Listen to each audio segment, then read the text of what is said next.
I'm not much of a silent movie person, but I do have the greatest admiration for Buster Keaton. My favourite film of his being the 1926 masterpiece that is The General. Yeah, I know it's mostly because there are trains in it, but it still takes one of the greatest filmmakers of all time to put them to such distinctive cinematic use. What's the film about? Spoiler alert, you've been warned. At the outbreak of the American Civil War, railroad engineer Johnny Gray, played by Keaton, tries to enlist in the Confederate Army because, before anyone asks, the story takes place in the southern state of Georgia. He's rejected because the army feels he's more valuable to the South as an engineer, but his friends and his girlfriend don't buy his story and so he becomes an outcast. A year later, a group of Union spies led by Captain Addison, played by Glenn Cavender, hijack his train and his girlfriend because reasons, and go on a kamikaze mission to destroy the southern supply lines. Keaton takes off in hot pursuit and eventually infiltrates enemy territory, in turn listening in on their battle plans. The chase is on for Keaton to save the general and his girlfriend, delay the Union Army advance, and save the day for the Confederacy. It's full of breathtaking stunts, precision slapstick, mellow moments, funny moments, drama, action, detail, and Keaton's ingenious physical comedy timing. Of all the films he shot in the 1920s, Keaton gave this one everything he had, as he knew this was the greatest film he was ever going to make. So obviously, it flopped. I wish I could make it up, but then there are lots of things I wish I could make up.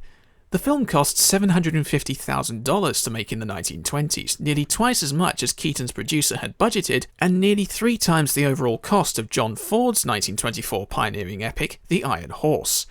But unlike the Transcontinental Railroad biopic, The General didn't even make back 2/3 of its budget in the US alone. Amongst the negative reviews at that time, the New York Herald Tribunal reported the film to be long and tedious, the least funny thing Buster Keaton has ever done. This film did so poorly at the box office, it led Keaton to exchange his independence as a filmmaker with an employment contract for MGM Studios in 1928.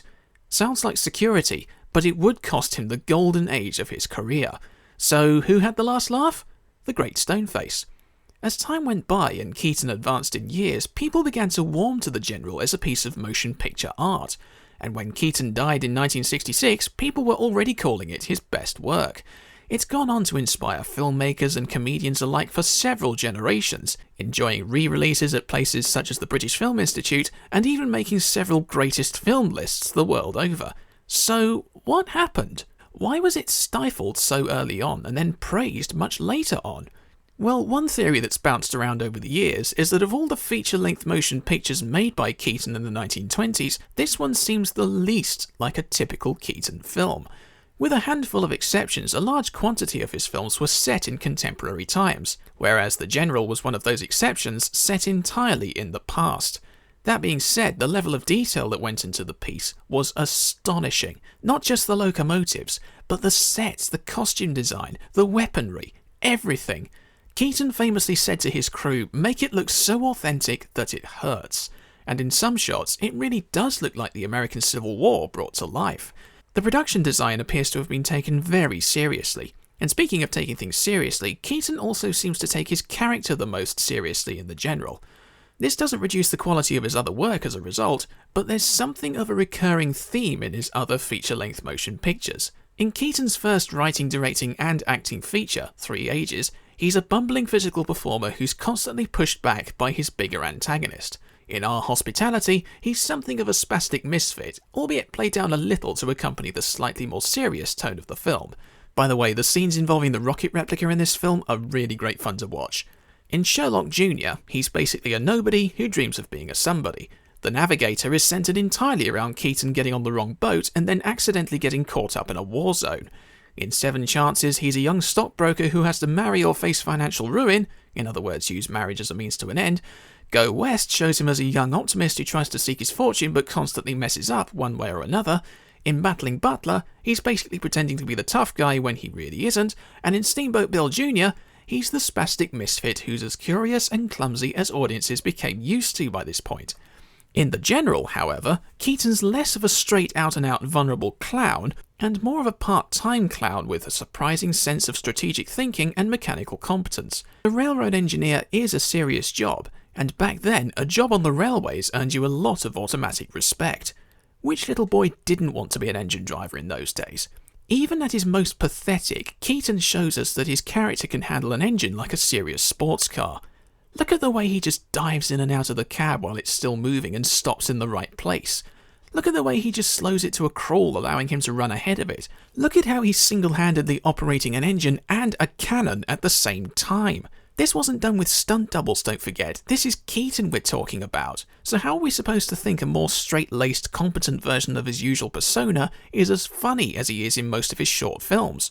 Sure, he's clumsy every now and then, but it's very little beyond randomly falling off things. He gets bigger laughs and quite a few heads up from carefully falling onto things like he was in a 70s Bond movie. That being said, the subtle Keaton gags of complete stone-faced composure are there, such as this scene when his girlfriend dumps him.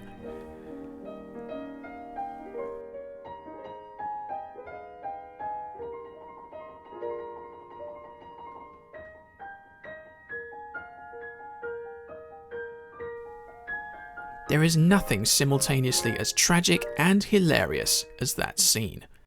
In this film, if anything, Keaton generally comes across as a little more heroic and knowledgeable than usual, and sometimes even a little awkward.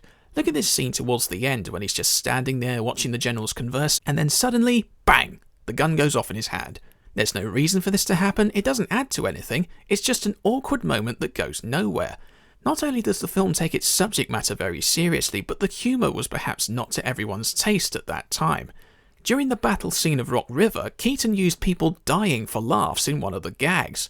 We tend not to think of it now, but in the 1920s a lot of critics commented that this kind of humour was in bad taste. Though another theory which perhaps holds more merit is the problems this film ran into during production.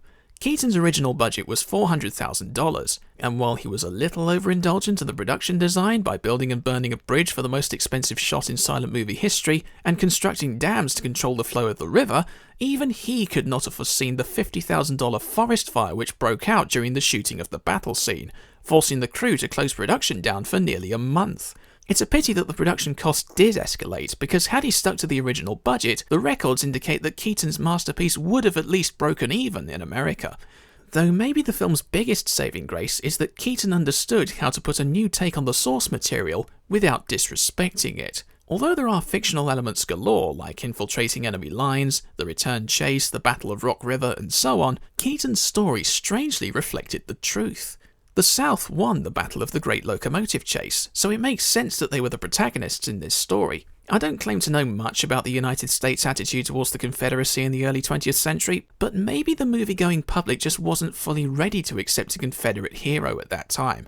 But later on in life, when attitudes changed and film became more recognised as not only just a visual art form, but a form of historical documentation and interpretation, perhaps people started to see that Keaton might have been onto something. Disney's adaptation of The Great Locomotive Chase from 1956 drew inspiration from the same story, but told it from a very different point of view. The Union spies are the characters that Disney wants us to root for, but the film ends with the same tragic outcome depicted in the general and the true story. The Union spies fail in their mission and eventually face death. So what Disney was saying was, the losers were the real winners?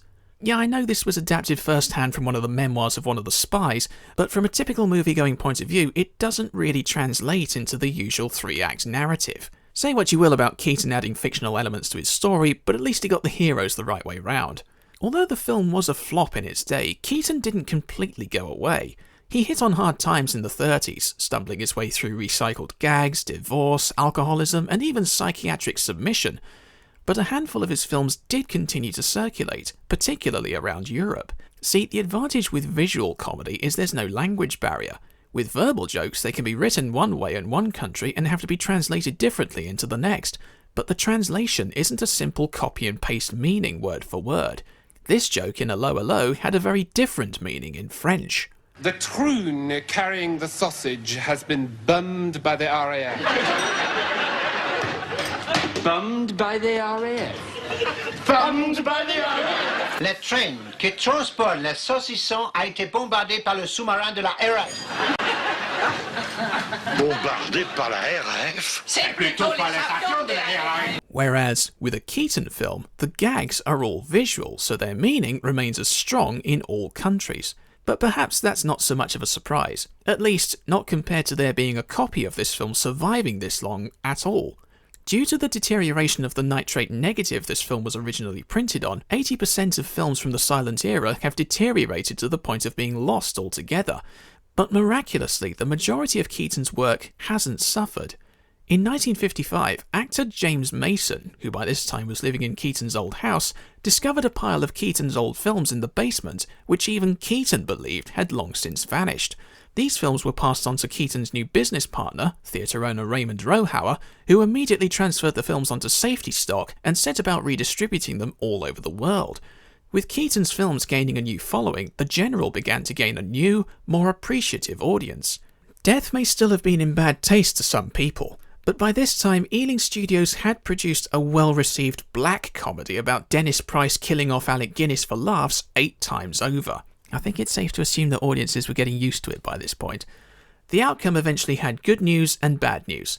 The good news was that The General was finally gaining the praise it deserved. It was eventually selected for preservation in America's National Film Registry and is now recognised the world over as one of the greatest motion pictures ever made.